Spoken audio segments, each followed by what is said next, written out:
કૃષ્ણ, જય સ્વામિનારાયણ. જો આજે છે ને સવારમાં ઈડલી બને છે બ્રેકફાસ્ટ માટે. મને બહુ ગમે ઈડલી, પરેંગ નહીં ગમે. અને અહીંયા પરેંગને વાત ચાલે છે મારા સસુરજી સાથે. જો જય શ્રી કૃષ્ણ પપ્પા. જય શ્રી કૃષ્ણ. બોલો, શું કરો છો? બસ અમારી લડાઈ જોતા હતા તમે લોકો. લડાઈ જોવાનું નથી, લડાઈમાં ભાગ પણ લેવાનો છે. એટલે જ ફોન કર્યો કે બધું બરાબર છે ને પપ્પા. એમ અમદાવાદમાં બધા કહે છે કે બહુ પેલું થશે, એવું ધ્યાન રાખજો. કશું નહીં, કાંઈ ન થાય. આપણે સિટી દૂર પડે. હવે તો બહુ મોટા પાયાથી હોય ને, હા કેવું ધ્યાન રાખો. હા. મારી મમ્મી શું કરે? એ અટક ગઈ લાગે, હમણાં આવે છે. હા, તમને ખબર છે આજે શું છે, કઈ ડેટ છે, કઈ યાદ આવે? 9/5 લગ્નની ખબર નથી. સગાઈ ની તારીખ પપ્પા. પપ્પાને તો યાદ હોય છે થોડું ઘણી. તમને તો કાંઈ તારીખે યુદ્ધ થયું હતું. જો આ યુદ્ધ થયું હતું. 7 તારીખે યુદ્ધ થયું હતું. હીરાવાડી વર્સિસ બાપુનગર. હા, યુદ્ધ થયું હતું. આજે પપ્પા 17 વર્ષ પૂરા થયા. હા હા, એ તો બરાબર છે. સારું ને પણ. તો આ તમારા છોકરાએ મને મગજ ફેરવી નાખ્યું 17 વર્ષમાં. કેમ, એ તો ફરી જાય, એમાં કઈ સવાલ એ નથી. તો જેમ જેમ ઉંમર થાય એમ એમ મગજ ફરી જાય. હા, જો અત્યારે મારા સાસુ જોડે વાત ચાલે છે, મારા સસરા જોડે તો કરી લીધી નહીં મમ્મી. અહીંયા બને છે મારા ઢોકળા બને છે વ્હાઈટ. ત્યાં વરસાદ આવે તો મમ્મી કેરી નહીં ખવાય ને આ વખતે બહુ. ન કરાય કેરી. હા એ તો કેરી તો મને લાગે અમારે અહીંયા કોઈ મૂકશે તોય કોઈ નહીં મૂકે. સાચી વાત છે. હા, મને લાગે મમ્મી અમારે અહીંયા બહુ આવશે નહીં કેરી આ વખતે. નહીં આવે બહુ. કારણ કે ખાઈ લેજો આવતી હોય તો. અત્યારે તો હા હું લઈ આવી છું, બોક્સ છે જ તે. દેવામાં તો મમ્મી ખાતો નથી, એટલી બધી કેરી નથી ખાતો. કેરી વાળી થોડીક હું જ છું વધારે. પરેંગ ને એટલું બધું, એ તો છાલ જોડે ખાય, ખબર ને પરેંગ તો. હા, એ તો ચાલો ઠીક. હા, પાકી કેરી છાલ હોતી કોણ ખાય? કોણ ખાય? તમારો છોકરો. એને મીઠી લાગતી છે. આજે તો અત્યારમાં છે ને કિચનનું સિલેક્શન કરવાનું હતું ને, તો વર્કશોપ ને એનું તેના માટે ગયા હતા. તો હવે બસ મને તો વાંધો નહીં, ટાઈમે પહોંચી જઈશ પણ સલૂન ઉપર. બસ આવે જ છે એટલે આજે બીજા રૂટ પરથી આવી છું. અહીંયા કેટલું ગ્રીનરી છે ને. જો અત્યારે છે ને મને પરેંગ લેવા આવી ગયા છે આજે અમારે જવાનું છે બર્થડે પાર્ટી, એટલે મને લેવા આવ્યા છે પરેંગ. નહીં પરેંગ તમે તો આ બતાવીશ, મારી હેરસ્ટાઈલ બતાવીશ. એમાં શું સરસ હવે તો મને રિગ્રેટ ફીલ હવે તમે યુઝ ટુ નથી થઈ ગયા. મને તો હવે હું કરાવવા જ નથી દેવાની. મારે આ હેરસ્ટાઈલમાં છે ને પરેંગ જોડે ઝઘડો થઈ ગયો હતો કે નેક્સ્ટ ટાઈમ હવે તમે આ હેરસ્ટાઈલ ના કરાવતા. મને જરાય ગમતું મારા નથી. કમ્ફર્ટ માટે કર્યું હતું, કેમ કે હું કંટાળી ગયો હતો લાંબા વાળથી. પણ ઓકે, ગમે આમ, ભલે ને ખરાબ લાગી પણ મને કમ્ફર્ટ લાગે. કોઈ માથાકૂટ તો નહીં યાર. હા, મને બહુ મજા નથી આવતી. ભલે લાગે ફની, પણ ઇટ્સ ઓકે. આપણે આપણી કમ્ફર્ટ જોવાની. ના, પણ આવી કમ્ફર્ટ ના હોય, પરેંગ નથી મજા આવતી. તો ગમે. બાય ધ વે આજે છે ને અમારી એન્ગેજમેન્ટના 17 વર્ષ પૂરા થઈ ગયા પરેંગ. ક્યાં ટાઈમ કે ખબર પડી હે ને? બિલકુલ નહીં. તો આજે મહિના પછી હું લંડન આવતો હતો નહીં. એક મારી એન્ગેજમેન્ટ થઈ પછી મહિના પછી તરત જ પરેંગ અહીંયા આવતા રહેતા લંડન. હું 3 વર્ષથી ટ્રાય કરતો હતો લંડનના વિઝા માટે, અને વિઝા મળતા નહોતા.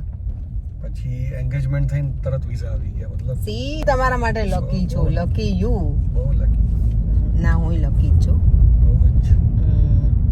પરેંગને વિઝા નહોતા મળતા. મને કે ત્યાં એન્ગેજમેન્ટ થઈને અને પછી ફાઇલ મૂકીને તરત વિઝા આવી ગયા હતા. મમ્મી પપ્પા ગયા હતા, ખબર ને ત્યારે પરેંગ. બધા પોતપોતાનું નસીબ લઈને જ આવ્યા હોય, એને જેવું છે કામકાજ. ચલો, જો હવે એજવેર તો પહોંચવા આવ્યા છીએ. મેં મારા નેલ્સ કરી લીધા છે આવા કંઈક ડિફરન્ટ કલરના. ગમે તમને પરેંગ? નેલ ઉપર બહુ ધ્યાન ના જાય. ચાલો તો હવે ઘરે જઈને ફટાફટ રેડી થઈ અને પછી અમે જઈશું મમતાના ઘરે. તડકામાં કેવા કાળા થઈ જઈએ નહીં બધા આપણે. ના, તો અત્યારે અંધારું છે ને એટલે એવું લાગે. ચાલો ચલો, જો બર્થડે પાર્ટીમાં જવા ફટાફટ રેડી થઈ ગઈ છું. ઘરે જ છે અને સિમ્પલ જ. ફટાફટ મેં તૈયાર થઈ જાઉં કારણ કે હું લેટ થઈ ગઈ છું. એમણે 6:30 નું કીધું હતું પણ મને 7 વાગી ગયા છે. અને એ પરેંગ લેવા આવ્યા ને એટલે ફટાફટ પહોંચી ગઈ, નહીં તો હજી પણ લેટ થાત મને. ચાલો તો હવે પાર્ટીમાં જઈએ ઈશુને બર્થડેમાં, અને ત્યાં જોઈએ કે મેડમ શું કરે છે. ફરીને કહેતા કે આ તો એ બહુ એક્સાઇટેડ છે એટલે હું ઘરે ત્યાં જઈને પછી મજા આવશે એની સાથે પ્લે કરવાની. ઓલી છે ને લેડીઝ ને વાર લાગે તૈયાર થવામાં. આજે મારે ફરી હા આજે તમે ટાઈમ લીધો. ના તમે ટાઈમ લીધો છે આજે. હા પણ તો પછી પાછા બધું કરવા ગયા ને જ્યાં એટલી બ્યુટીફુલ ગર્લ નો આજે બર્થડે છે. Happy birthday Ishu. કેટલી અરે વાહ look at you look so beautiful cutie. મસ્ત લાગે છે દીકરો તું. Yeah how old are you now? No you are 4.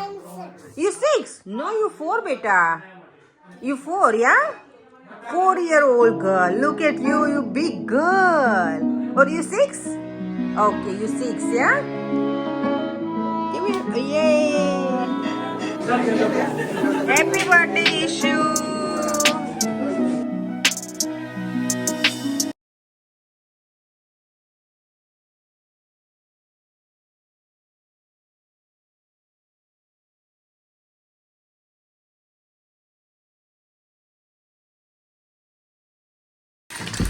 ચલો જો મમતાના ઘરેથી તો આવી ગયા. દેવમ તને શું આપ્યું છે આંટીએ?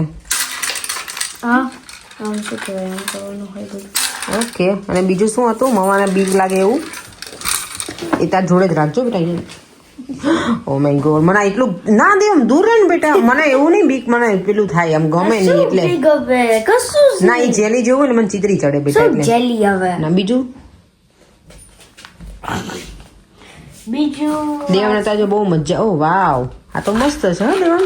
એને વેઇટ બબલ છે એમાં. ના એ ખોલીશ ને અત્યારે ના ખોલીશ પ્લીઝ બેટા. ઘરમાં નીચે બધું થશે ને. બબલ છે ઓ આટલું બધું આપ્યું તને. હાય આ દેવ અમે નાના હતા ને ત્યારે જો આ કોણ રમ્યું છે કે જો કેટલી મજા આવતી ને રમવાની.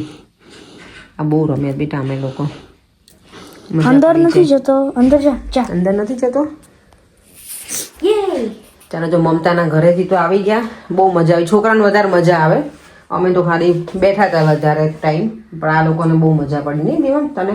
હે ને આ શું વાળમાં લગાવીને આવ્યો છે બેટા? કઈ નહીં. ચાલો વિડીયોને એન્ડ કરી દઈએ. અને જો મને છે ને મારી પાસે આઈલાઇનર હોય પણ મને આ કાજલ આ ડબ્બી વાળી જ જોઈએ અને એ પણ હું હાથથી જ કરું. મારી કાજલ એવરી ડે મને જોઈએ. આના વગર હું ક્યાંય ઘરની બહાર ના નીકળું. નહીં તો મને મજા ના આવે. એવું લાગે કે હું નાય જ નથી ને એવું મને લાગે. આ ના કરું ને તો કાજલ મને આના વગર ના ગમે. અને એ પણ આ જ જોઈએ ગ્રીન ડબ્બી વાળી. આમાં પેલી સિલ્વર ડબ્બી આવે ને એવી આવે છે પણ મને આ જ ફાવી ગઈ છે. મારી પાસે 2-3 જેવી સ્ટોકમાં હોય જ તે. ઇન્ડિયાથી મંગાવું અથવા કોઈ આવતું હોય ત્યારે આવી જાય મારી પાસે. ચાલો તો હવે છે ને અત્યારે 10:30 થવા આવ્યા છે. સુવાનો ટાઈમ થઈ ગયો છે. દેવમને તો વાંધો નથી કાલે એને રજા છે એટલે લેટ છે તો ચાલશે. મારે હા એટલે વીકેન્ડ એટલે એ રજા એટલે હોલીડે એમ. મારે તો કાલે જવાનું છે સલૂન ઉપર. તો વિડીયોને એન્ડ કરી દઉં છું અહીંયા. ફરીથી મળીશું કાંઈ નવા વિડીયો સાથે. Bye bye. જય શ્રી કૃષ્ણ. જો વિડીયો ગમ્યો હોય તો like share subscribe. See you in our next one. By.